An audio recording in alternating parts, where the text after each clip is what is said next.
Now, lately, there's this whole ice pouring on people. Have you ever seen that? What's that called? The ice bucket challenge, right? Okay, so you pour this cold water and ice on everybody. Or in the olden days, you saw a couple of football players pour Gatorade on their coach, right? And this is how we think God pours his love on us. I don't believe that. I don't believe God wastes his love. I don't believe God just pours willy-nilly stuff all over the world. Yes, he does do some things and rains on the just and the unjust.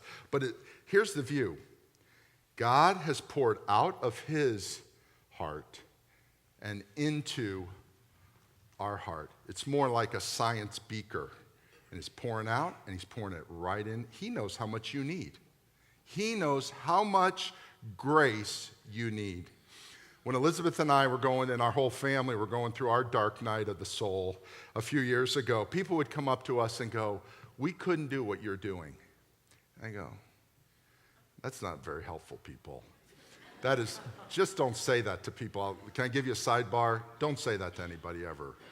That is not helpful. But I just couldn't do what you're doing." Thinking you're helping them, and they're thinking, "Oh, now I know I can't do what I'm doing."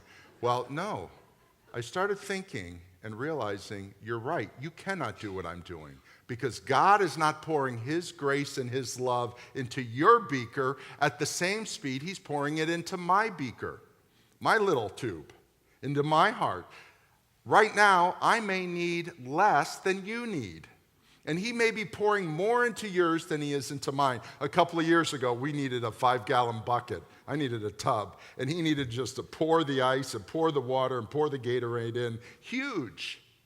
Well, you may not have needed it. So you're walking around, you're full, you're not thirsty, and you go, "Wow, I couldn't do that." Well, you're right. You couldn't do that because God hasn't given you the grace to do it.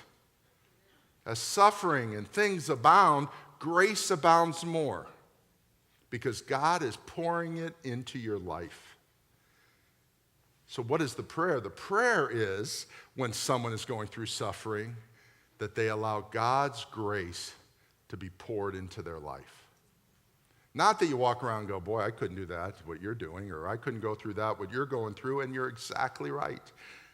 Because God is pouring it in to each of our lives.